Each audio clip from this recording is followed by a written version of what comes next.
Hello and welcome back to another episode of Indexer Office Hours. Today is the 25th of October and this is IOH 82. If anyone is new to Indexer Office Hours, this is the town square for indexers where we come together and discuss the most important topics that are relevant for you as an indexer in the ecosystem. This is an open discussion, and to that effect, we love participation. So when we get to the open discussion part of today's talk, please do participate via voice or text. Just as a reminder, this will be recorded and distributed onto public channels like YouTube. So just bear that in mind if you're concerned about privacy. So with that, let's hop straight into today's agenda. And with that, I'll start off with opening remarks. So this week's 𝗨𝗀𝗳𝗂𝗹 episode was with Nico from Tenderize. And for those of you who don't know what Tenderize is, it's a liquid staking solution for Web3 middleware. I know that some of you are familiar with the platform already, but for those who aren't, I'll just give a quick brief explanation. So as a GLT holder, a holder of any other token that Tenderize supports, you can stake using their interface and you get a liquid staking token that's one-to-one mapped to your staked assets, and you can go use those in other DeFi protocols however you deem necessary. And then also added benefit of using something like Tenderize is that the rewards automatically compound on a regular basis. So in this podcast, what was discussed was Nico's background and how he was a protocol engineer at 𝗨𝗀𝗪 and the work that he did there, and also his prior project, which led to the Tenderize protocol being launched, 𝗨𝗪𝗪. They discussed a bit about what that project was and how it came to be, and also his previous consulting work. As well as that, they discussed how Tenderize could be useful for delegators in the Graph ecosystem. And so if you're interested in any of those topics, then I'd highly recommend checking out that podcast, which I will post in the chat so that you have access to it. There we go. And with that, I'm going to hand it over to my colleague Anna, who's going to take us into Repo Watch. So without further ado, take it away, Anna. Thank you, Abel. And hello, everyone. As always, on Repo Watch, we'll be talking about recent updates on execution layer clients, consensus layer clients, and graph stack and graph orchestration tooling. So you will find latest releases that have been updated in the agenda. And for clients that haven't had a new release, I will not be mentioning them. Going in with that, the execution layer clients has been quite light for this week. The only new release we've had is a streaming fast get, new release matching get version 1.10.25 for Firehose. Then moving on to consensus layer clients, we have had a new release for 𝗨𝗪𝗂𝗪. That release is 22.10.2. And this fixes a bug related to a readiness endpoint that returned success, so code 200, when execution client was not available. There's also a new framework for REST API with better performance and less memory usage for 𝗨𝗪𝗂𝗪. And one reason why everyone using 𝗨𝗪𝗂𝗪 might want to update to the latest version is because the latest version fixes CV, so a security bug related to the version of Jackson data bin library. And the security bug is quite high, is CV7. On the graph stack, we haven't had any new releases on GraphNode or Indexer service. And on the graph orchestration tooling, on Launchpad, we've overall improved some of the, on Launchpad Starter, we've improved some of the docs. Then on the Helm charts, we've released a new chart that updates the version of Graph Network Indexer, so to match the latest version of Indexer service. And for Launchpad Core, the latest release is 0.027. And that release, again, contains latest version of Indexer service, some general cleanup, plus Launchpad dependency improvements for Linux. And here I just want to say a special thank you to 𝗨𝘀𝗲𝗂𝗪𝗀𝗀 for submitting their first PR. And I would like to give it back to the community. Does anyone have anything to share about the different, just overall about things that you've experienced with the different versions we're running? And yeah. Yeah, I wanted to mention that there might be a problem with the latest 𝗨𝗀𝗀𝗳𝗂𝗪 28.1. We briefly mentioned it during the launchpad office hours, but I think it might be useful to repeat here. It looks like the client is stuck in phase 2 basically, and it's sort of it keep processing phase 2, but it doesn't go beyond that. I still have to dig in a bit more on the fix, but then yeah, like I said, it looks like there is something not going as it should be with the latest 𝗨𝗀𝗀𝗳𝗂𝗪. Thank you, Cohen. And I can also see that, yeah, so Chris is saying that, yeah, we're also seeing same issues. We'll keep an eye on that, and if we hear anything from the 𝗨𝗀𝗀𝗳𝗀 team, we'll update. But has anyone been able to get past those issues?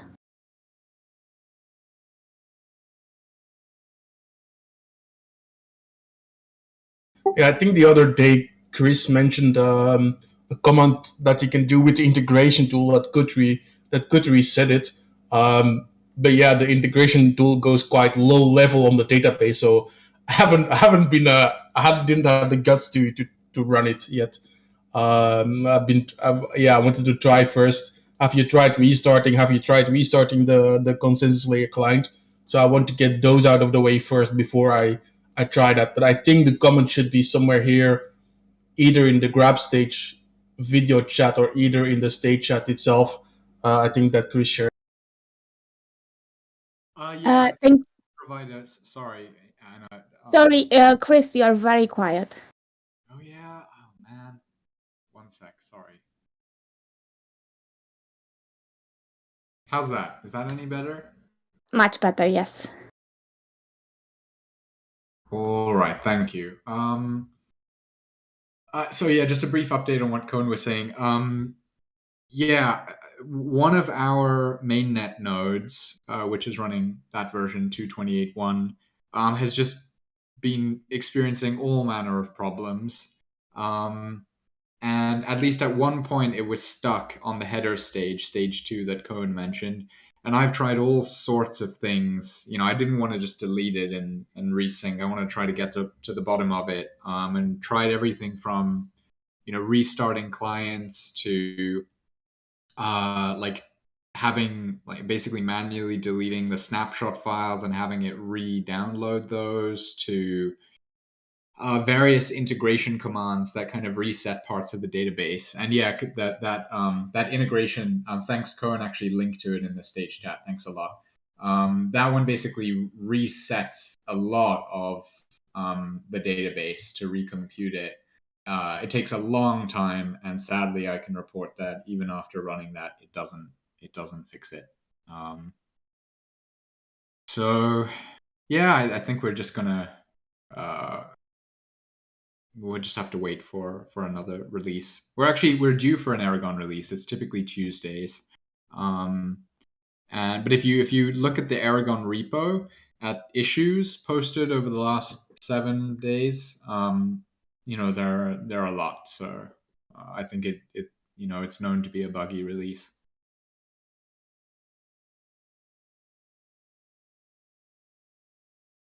Thank you, Chris and Cohen.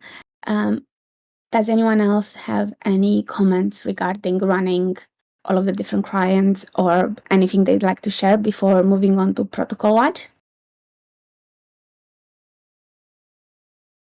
Okay. Yeah, maybe just a small addition. If you have time and capacity, it might be helpful that you run this broken release on a test server and sort of document the problems. The 𝗟𝗂𝗂𝗳𝗂𝗧 team has always been very welcoming and very engaging with what we post.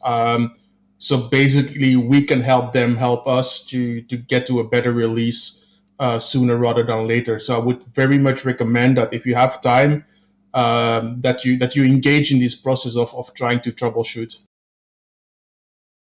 Thank you. And so Jim is saying that he hasn't had any issues with 28.1. So it seems like the issues are related to the Nethermind execution client specifically. Is that correct? It's one of many possibilities, but if there's a lot of people, raising issues on the repo, then it's likely to be, something bigger than just some specific consensus layer issue.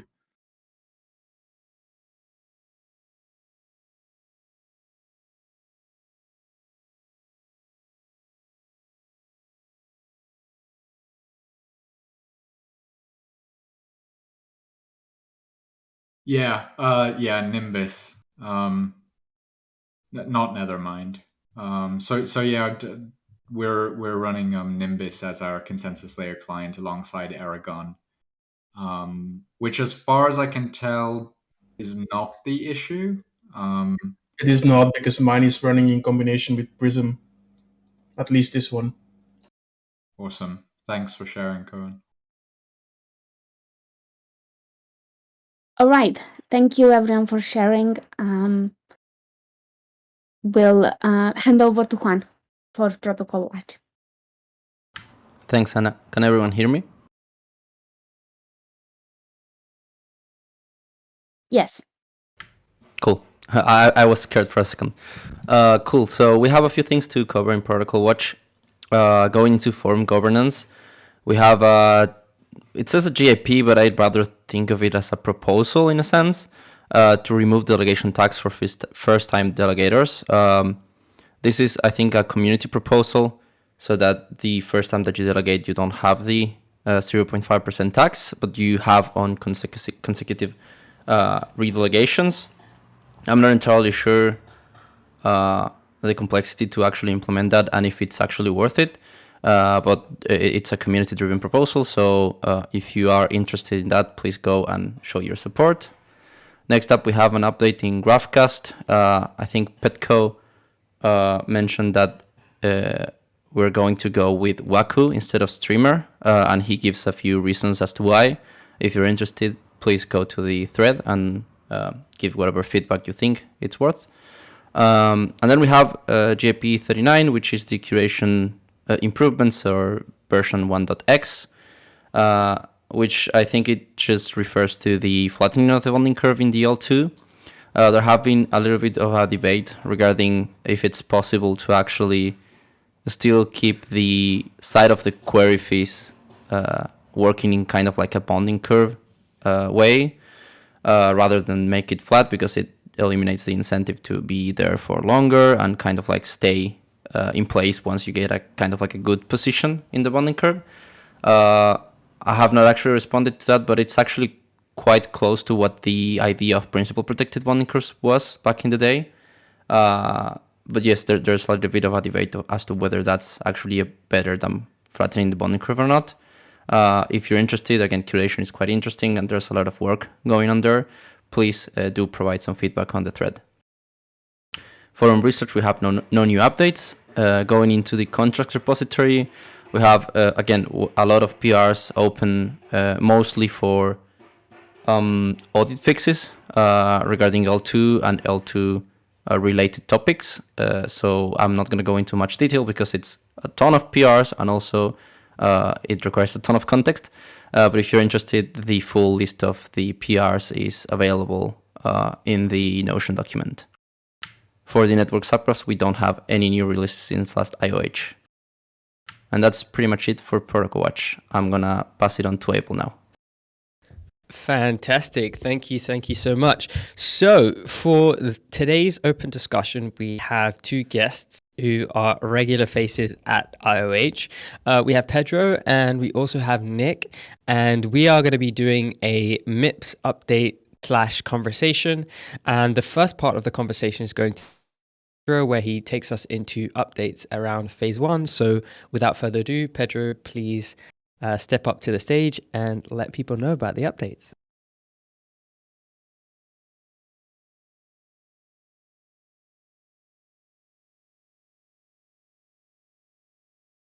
Oh, do we have some audio issues there? You're unmuted, but we can't hear you.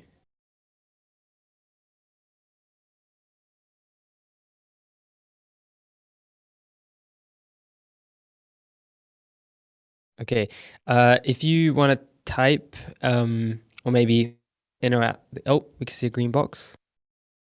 Still can't hear you though.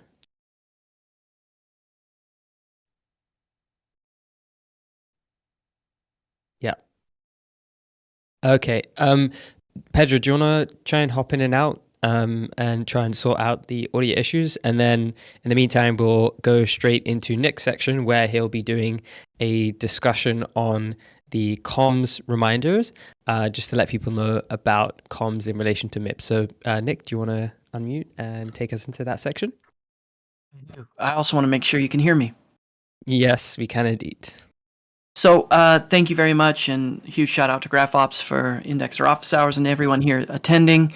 And I want to congratulate and recognize everybody competing in MIPS. I think it's fun to see the program's momentum and appreciate all the activity. Just a reminder on comms, most of the MIPS announcements or updates, invitations to workshops, it's going to take place in the Discord. So I'm not sure if everybody here has received the role yet, if you're in the MIPS program, if you've been assigned the role of MIPS participant. But there is a channel that everybody can access, which is the MIPS announcement channel under indexing discussions. So I just want to make sure everybody here knows that if you want to stay up to date on workshops and invitations to these things, to be active in that channel. In addition to that, we have a MIPS landing page, and I'm going to go ahead and copy and paste that URL to the stage chat. So if you're in the MIPS program and you haven't been to the MIPS homepage yet, please spend time there, and we'll also be posting updates to the schedule and workshops there. Lastly, just an overview of the upcoming workshops. As a general reminder, we have 3 standing office hour workshops that MIPS participants should join. Each week we have a Substreams and Rust workshop, or office hours rather, that's been taking place. We also have a Launchpad standing office hours that's been taking place on Wednesdays. And then generally we'll have 30 minutes of Q&A following all Indexer office hour sessions.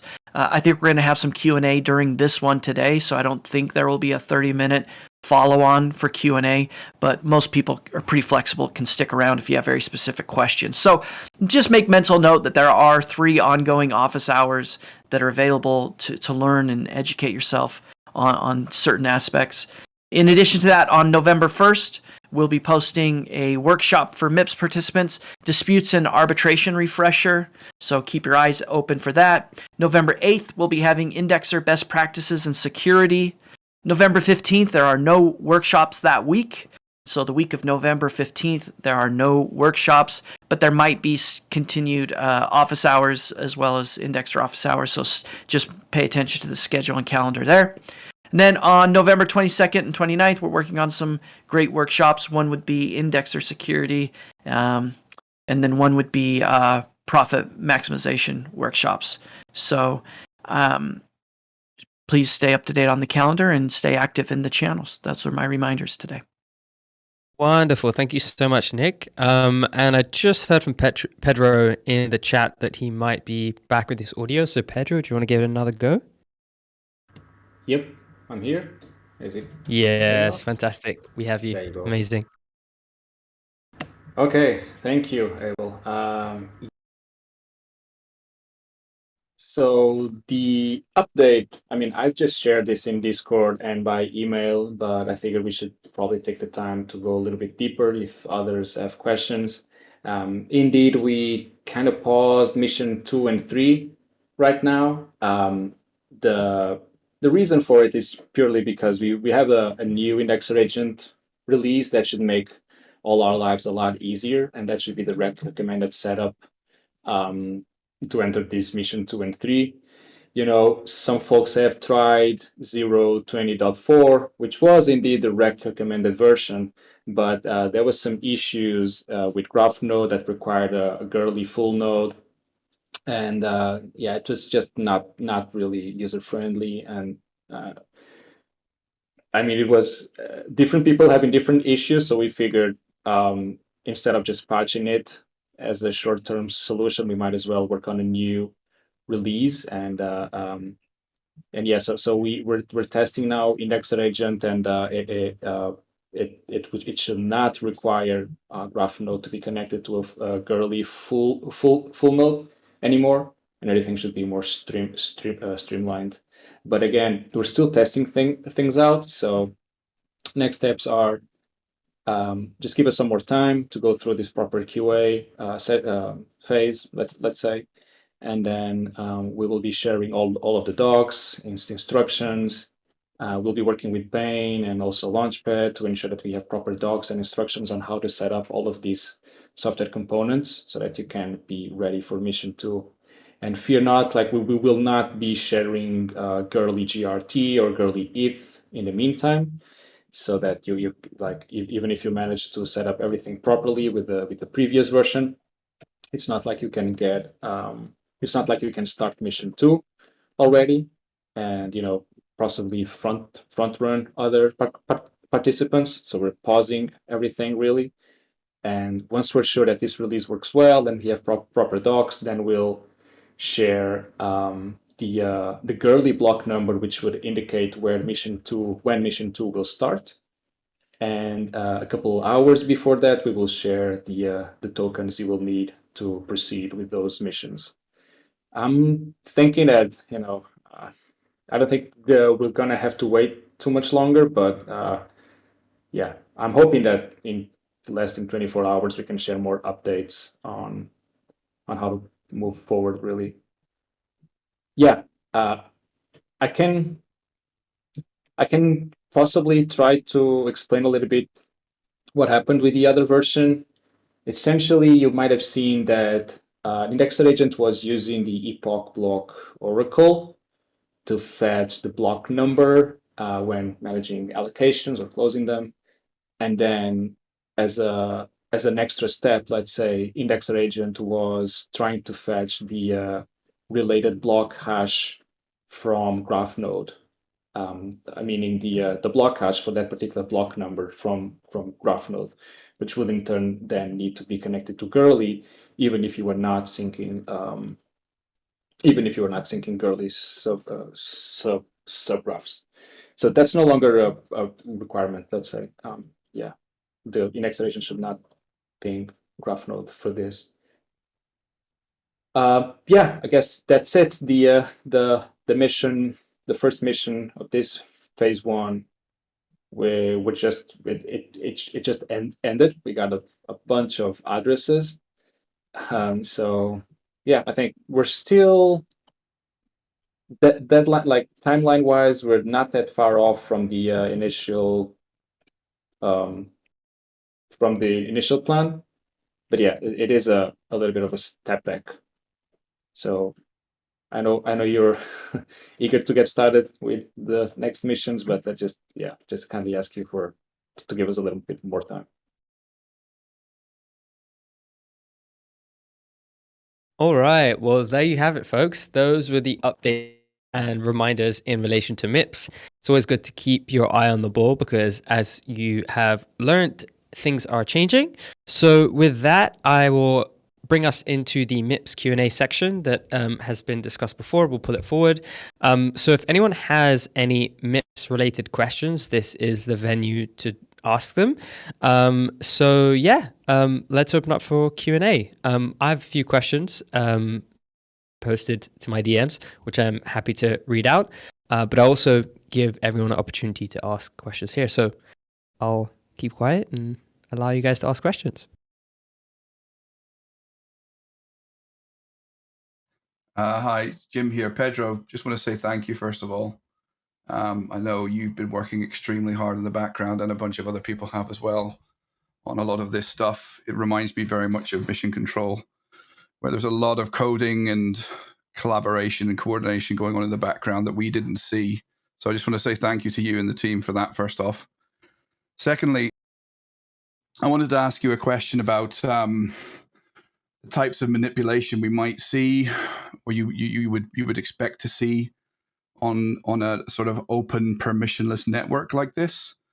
There's some concerns that, you know, there are ways to gamify subgraphs, you know, where you raise them with signal, you get very, very high returns quickly, then you deprecate the subgraph, and you rinse and repeat over and over again, and people can't keep up with what you're doing, and, you know, it's basically, it causes a little bit of mayhem. I'm just wondering, is this something you guys have talked through internally?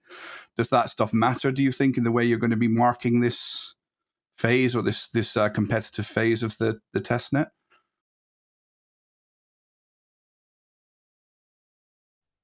Yeah, so that's a good point. We did discuss a lot of things we could do to try to monitor how indexes would be. I wouldn't say gaming the system first and foremost. I think in a way you're just exploring the protocol to some extent as well. You're just leveraging the mechanisms of the protocol to your advantage, which may not be healthy, but at least on this testnet might. I mean, if there's a place for you to, if you want to play around with it, that's what the testnet is for. Regardless, yes, so if the goal is to optimize for profit and you know, just try to ensure that we have a healthy network, you can indeed curate a lot and thus be entitled for more indexing rewards. All we can say is that we're monitoring everything, really. So when it comes to scoring, we'll take into account what's healthy for the network and how indexers are participating in a way that we see, like the type of activity that we would like to see on mainnet, really. So meaning that if you want to do that, like you can, if you want to play around with the testnet, I would recommend not doing it with the MIPS account, ideally. But still, we'll try not to penalize those who do. And I can't give you a more concrete answer right now on the formula or the methodology around it. I know it's a bit of an open-ended question, right? But, you know, there are people who love to play around with this type of stuff and will immediately go gray/black hat on all of this. That's my concern, right? That they could actually take it to a point where it's kind of, you know, can't think of another phrase right now, but it takes the piss is the kind of the phrase I'm thinking of, right? In terms of spamming subgraphs or whatever, and, you know, doing it so that, you know, you're doing it on anonymous accounts and stuff like that. You know, maybe I'm being a doomer. I don't know. At the end of the day, we've got all the data, right? So the subgraph data is all there. So like you say, you know, you will be able to see where beneficial behavior is going on, but there will be that decision point for an indexer where they might see something like something weird going on with subgraph signaling and decide to take part in it. And it's interesting to think about whether or not there is a line that they've crossed there or not. And I suspect the answer is probably not, because it's just so hard to track these things. But yeah, a few people have raised this as an issue. I guess all we can do, like you say, I mean, it's a test net. The entire point of a test net is to exercise these sorts of scenarios and see what happens. Yeah, indeed. And I would also add that it's quite difficult for us to figure out if it is like a real attack or if it's just someone playing around and exploring. It's going to be hard to pinpoint who's doing it, if people are actually acting maliciously. So I guess we'll have to see the type of activity and come up with a tweak our formulas and the type of data that we are tracking and the methodology that we'll use to ensure that we can score indexers properly and in a way that's honest and that's fair for everyone. It's going to be hard to predict what type of activity we might see. We might want to we can share some guidelines and things that we think we can penalize on, but right now I don't have an answer. I can't list specific activity that we would like to penalize or that we will, also knowing that we still don't know if we'll be able to identify who's actually doing it. So yeah, it's a really hard question. We'll try our best to ensure that you guys are properly scored on, regardless of how others act. So one part, I get that trying to delineate it or to enumerate things is difficult. But is it fair to say that anything that would not be acceptable on mainnet should not be engaged on during the MIPS testnet, and will definitely not be rewarded with extra incentive? Would that be a fair statement?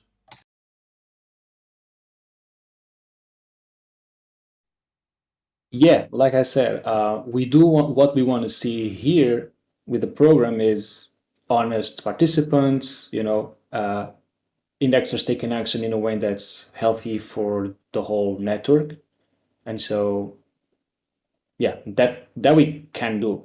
I would just like to echo the general concern. I think what's tricky is that the effective operation of the indexing market depends upon the effective operation of the curation market.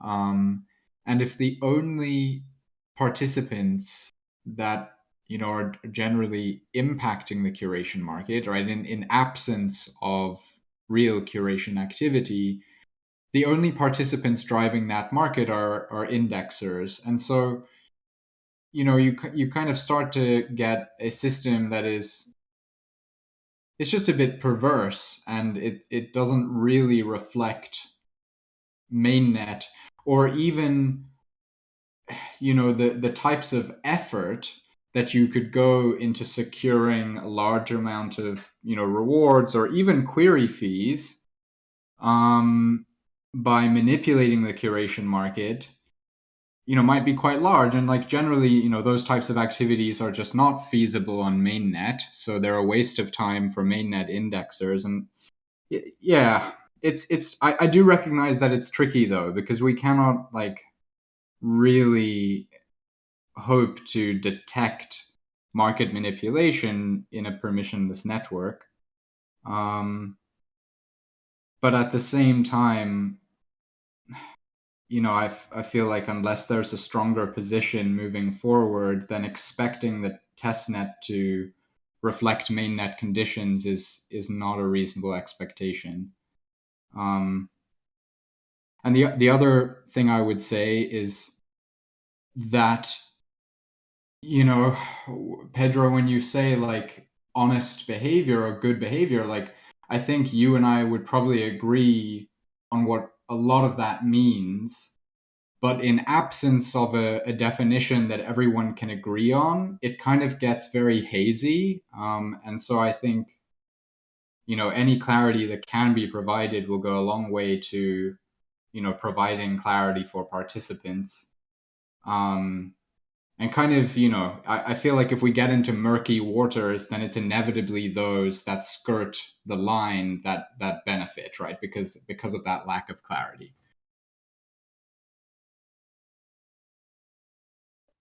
Yeah, that's a fair point, Chris. It's a fair point. We should at least be able to share some guidelines on things we would be hoping for, or what our assumptions are, really, just to try to add some more clarity there. Yeah, point taken.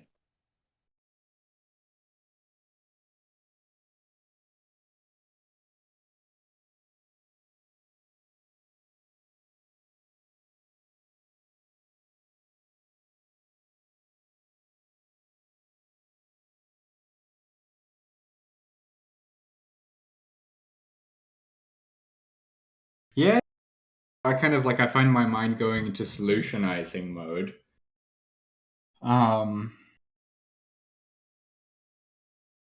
We can brainstorm a few things for sure.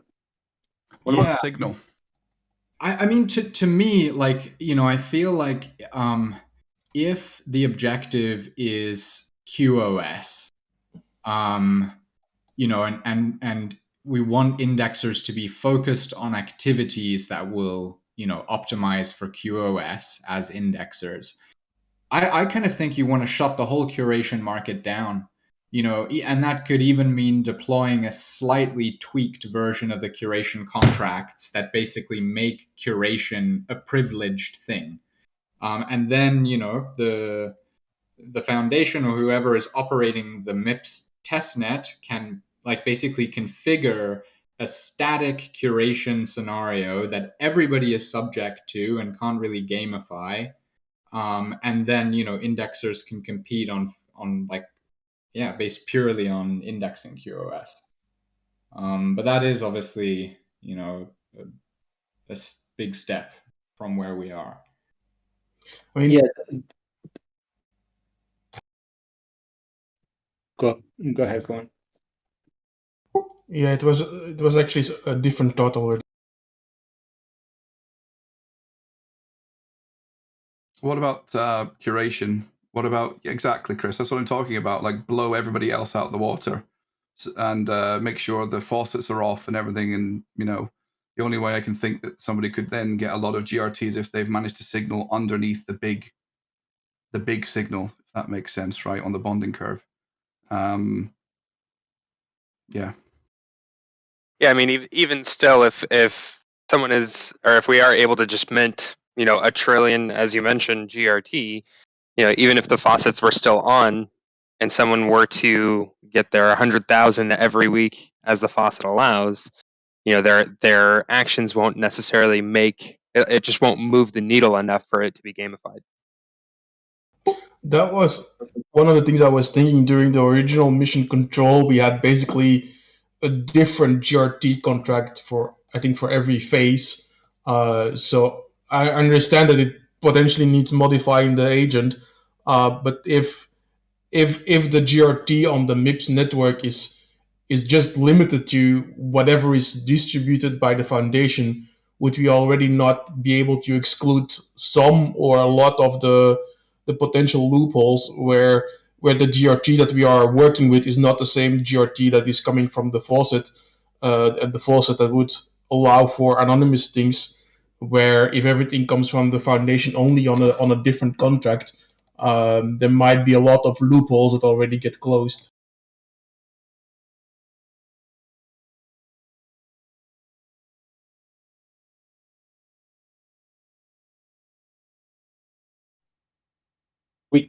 So just to add that one of the things we were considering was not completely destroying the curation market, let's say, but indeed try to control it with our own GRT and make sure that everything is balanced out, so that no community member or participant would be able to signal a bunch on a specific subgraph, just to allow some indexers or one indexer to benefit from it. But again, those are the things we will be monitoring, and actions we will take. But we weren't thinking about changing, things at the smart contract level or at the protocol level, really. Because at the end of the day, it's still the test net, and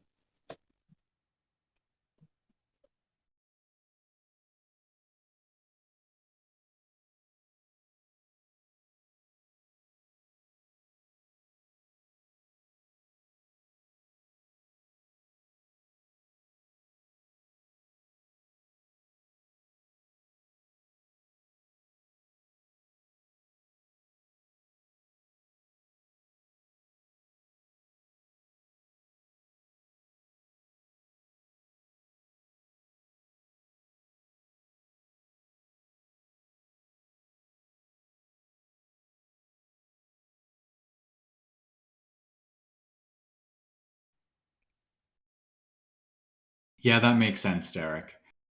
For anyone not able to follow the chat, Derek is just saying that we need to ensure that we don't account for curation-derived income when scoring MIPS indexers.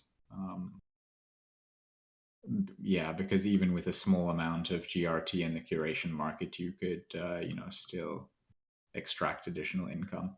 But yeah, I do think discounting that should be straightforward.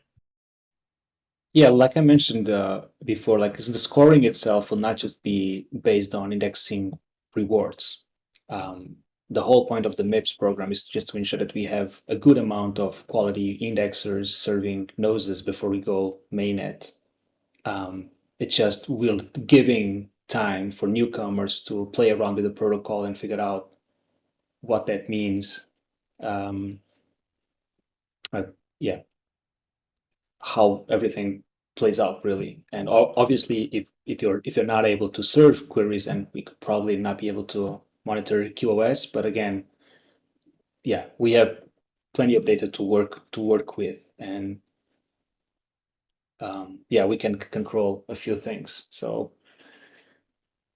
it's hard to come up with the right framework, really. But yeah, I just want to say that it's not just going to be based on indexing rewards.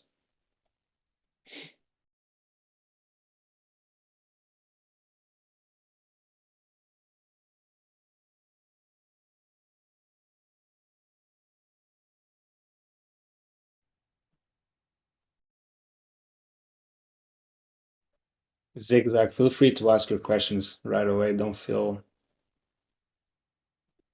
like you're being left out if it's not clear.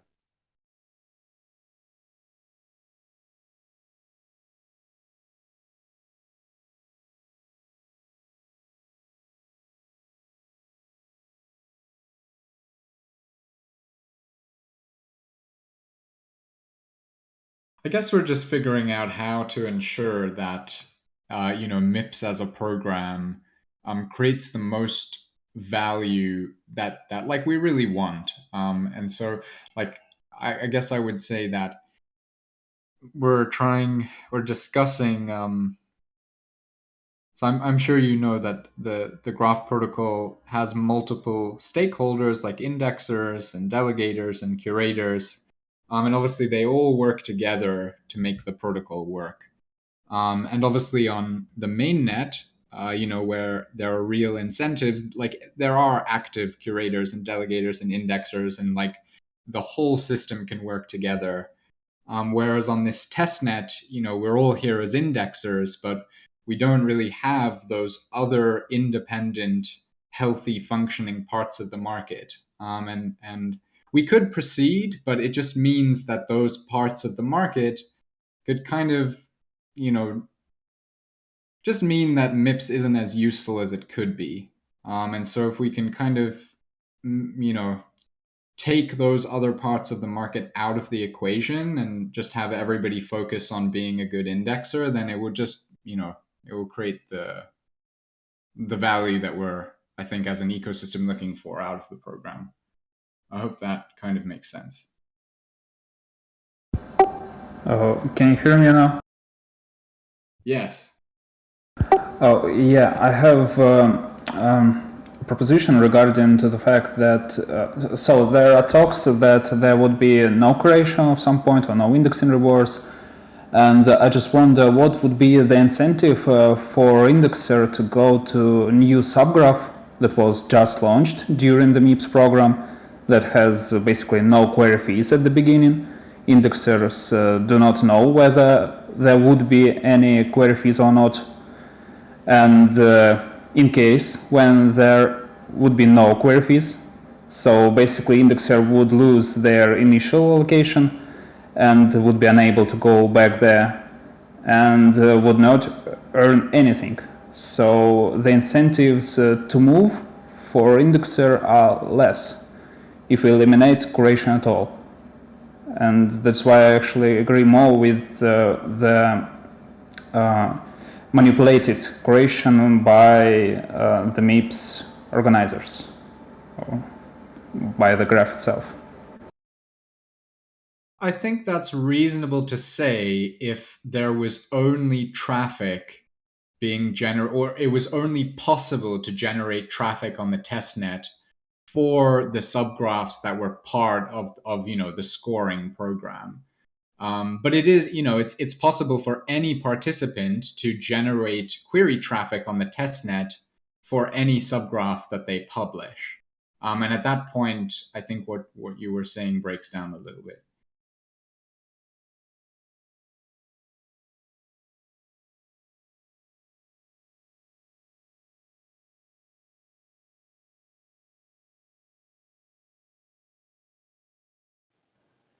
Well, hi guys, I've got a couple of questions, if that's okay. Of course, please go ahead. Could we see any test queries on the testnet at the moment? So if we're trying to test something like 𝗨𝗂𝗧𝗧, for example, it's pretty much impossible without regular queries appearing on there. Is that something we can do before we start the next mission? One thing that you can do that we frequently do when we're changing around allocations is you can go into the playground and just run some test queries just to make sure everything's firing as intended. You won't necessarily be able to completely reproduce the consumer's query unless you go into their repo and find the query itself. But depending on how savvy you are with GraphQL, you could put together some expected queries of user balances or whatever is true for that protocol. So you could try doing that, but I don't know that that would necessarily help, building the 𝗨𝗂𝗧𝗧 skeleton for whatever else. Plus, I think that would need volume for it to do its robotic genius maths to it. It needs volume and it needs allocations as well. Yeah, there's no kind of test harness that the team provide to do that. A test harness wouldn't even help, Jim, because 𝗨𝗂𝗧𝗧 requires you to have active allocations on the network in order for it to do its reinforcement learning. My suggestion, and this is what I've done, would be to spin up a second indexer. You could just spin it up a really, on your laptop or whatever. There's nothing to do with MIPS. And throw some allocations on there and practice 𝗨𝗂𝗧𝗧. That's all I've been doing. Sure. So you can probably read between the lines is I want to test 𝗨𝗂𝗧𝗧. So first of all, I want to check that I'm not going to get into trouble by having a second experimental indexer running during MIPS that may grab query fees that probably should be destined for a MIPS participant. So I guess that's my first question. Before I try and take it too far with that setup. Yeah, it gets messy quickly, and the other thing I'm thinking about now is when I was last doing this, it was sort of just before MIPS was kicking off, and there was activity on the gateways, just I guess synthetic queries and whatever. That might not be the case now, so you could set it up and find that there's no synthetic queries running. So apart from production, you might be bang out of luck at this specific point in time. I think that is the case, yes. I would just kind of point out more generally that, as others have said, 𝗨𝗂𝗧𝗧 does need pretty consistent, some level of queries, near enough on a per minute or per second type basis in order to be effective. And that's obviously a consideration right now. But even in a mainnet environment, that's a consideration because, certainly there is a number of subgraphs that have a very consistent query volume, but also the long tail, don't. And so you wouldn't kind of just want to point 𝗨𝗂𝗧𝗧 at everything because without the consistent query volume, it actually gets more inaccurate over time. The Gaussian widens and it needs that kind of feedback loop of data from the gateway to learn. I do believe that there will be a set of missions, optional missions, I think, later in the MIPS testnet geared specifically around AutoAgora, and so you can be sure that there will be adequate kind of infrastructure and query traffic and so on at that point in MIPS. So that's super interesting. I can see AutoAgora hunting, but it's not getting any queries at all at the moment. If I write something that sends lots of queries with the idea that I'm trying to hit my AutoAgora, is that going to confuse the team's testing and scoring in any way? Can I get into trouble, I guess, is if I set something like that up? I cannot speak on this authoritatively, but I would imagine not, because query traffic is query traffic. It's still paid. I don't know, but I'm sure Pedro could comment on that further. Could you repeat the last question, Jim? Sure. So I can see AutoAgora hunting, but I'm not seeing any queries basically. So if I wanted to set something up to just send lots of queries on testnet, the idea being that my AutoAgora will hit those queries at some point, and I leave that running during testnet, will that be a problem? I don't think that's going to be a problem because we will also be sending a bunch of traffic starting with mission 2. We have a separate tool we will be using to stress test the network. So if you want to do that before, I don't think that's going to have any sort of impact right now. If your goal is to test it now, yeah. So as long as I don't leave it running at the start block of mission 2.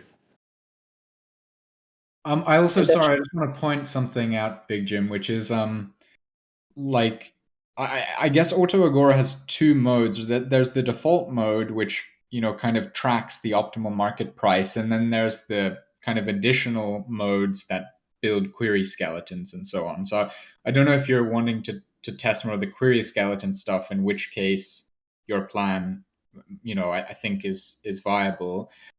If you were looking to test the kind of price finding behavior, then that obviously depends on other indexers actively serving that market. If you're the only indexer in that kind of subgraph market, then I think practically you'd see AutoAgora kind of just spinning around a price. But yeah, the query skeleton stuff might work. Okay, thanks, guys. I got a couple of other questions. They're in the chat. I don't want to steal all the remaining time, but the wallets we've submitted for this phase, how are you going to associate them with our index, with ourselves? Yeah, so addressing your question is the first one. If you have an experimental setup on test, oh sorry, that was you're starting with the second question. So yeah, we noticed we haven't added the emails, so we were hoping we would do so by the end of mission 1. And I just spoke with the team, and we will be reaching out in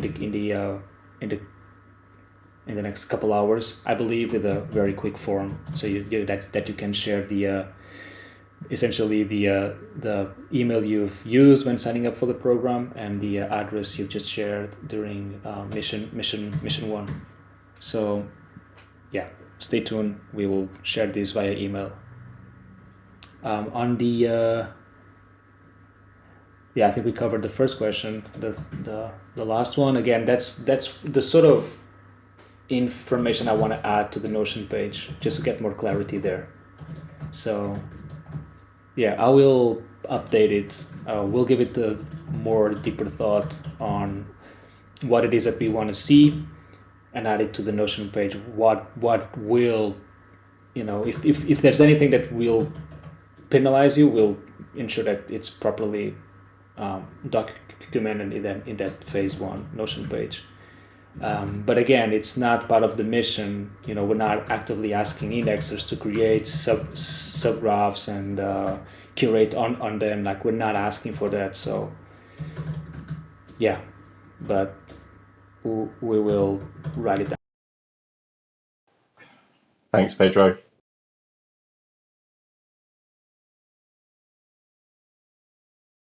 All right. We're coming up to the top of the hour, so I have a request for everyone who's asked a question in the chat already.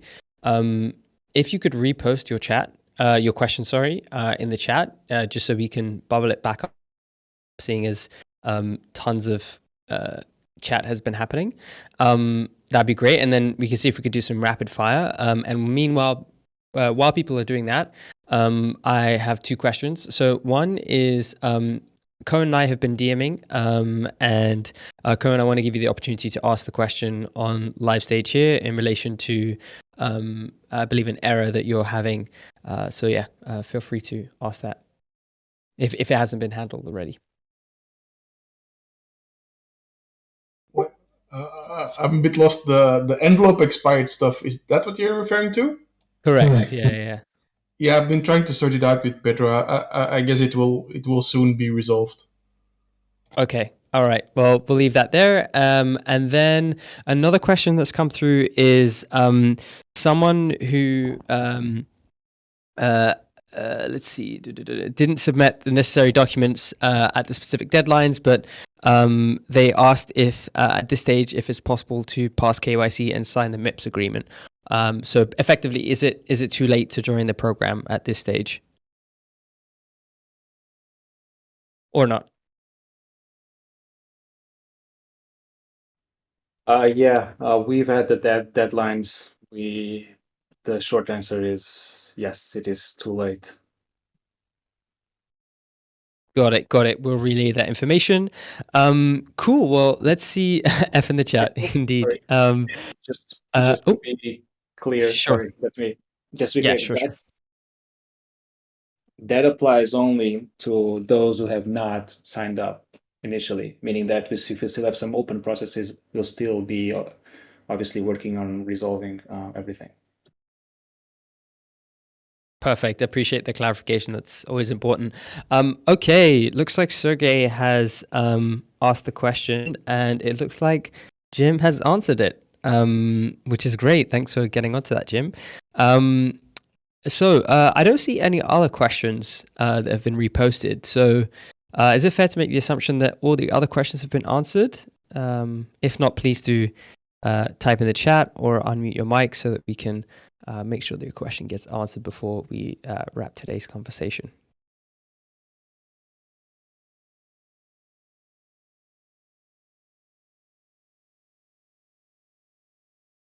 All right, we got Sam typing in the chat. Can we ask non-MIPS index? Yeah, sure thing. Yeah, go ahead.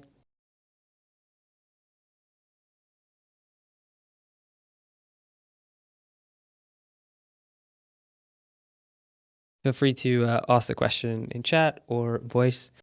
My personal preference is voice. I think it's quicker, but whatever you feel comfortable with.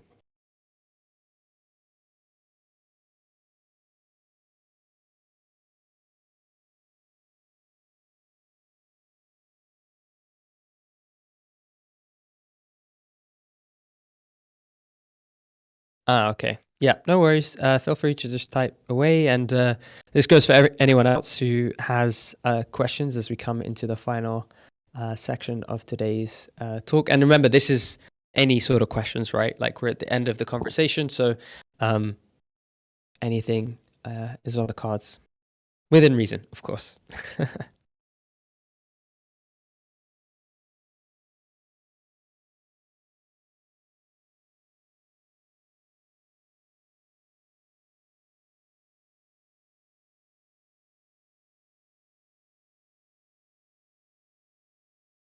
All right. Close subgraph allocation using 0 POI.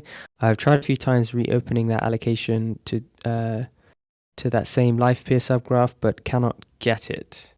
Okay. And you're typing for more context. Anyone want to chime in on that? Yeah, it'd be great to get some more context.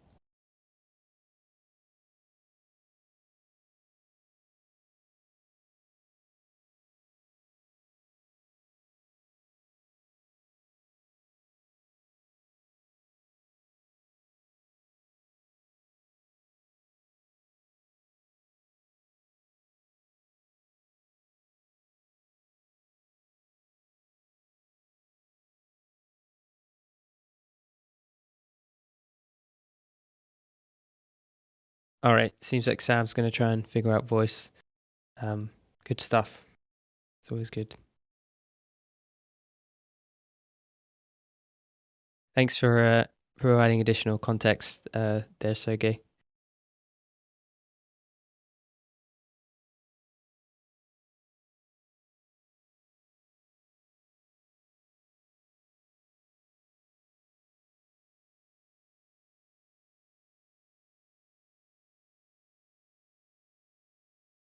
Force probably works as well.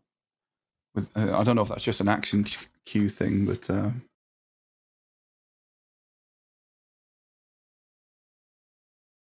What was that, Jim? Force works? yeah. So Sergey from P2P is saying that if you close an allocation with a 0 POI, then the agent will not. I assume if it's in automated mode for rules, it won't reopen. It won't let you open another allocation on it. I guess to try and save you from yourself. And that you've written a command there that you can use to create the allocation, I guess. But I was also thinking maybe there's a force option on the allocation queue, or the actions queue, sorry, that you could probably also use to force it to allocate.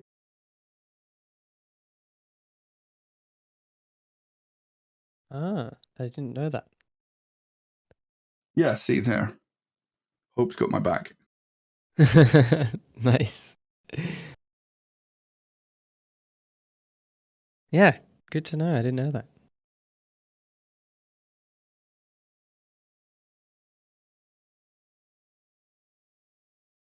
Seems like Sam's working on the audio right there.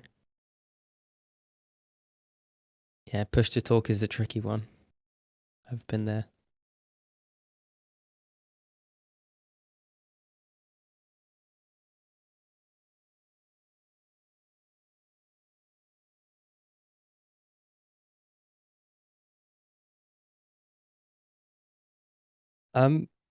If this is taking a while, Sam, not to worry. You can DM me your question, and then I can make sure that it gets answered.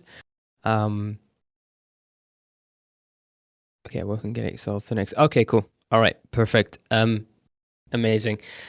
Great. Well, in that case, I will. Yeah, thank you, Sam, for trying. In that case, I'll take the opportunity to wrap up today's Index office hours. Thank you all for attending.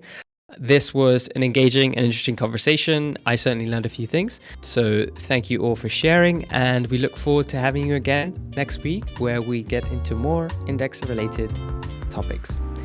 Hope you guys have a good rest of your day, whatever time it is, wherever you are, and we'll see you next week. Bye-bye.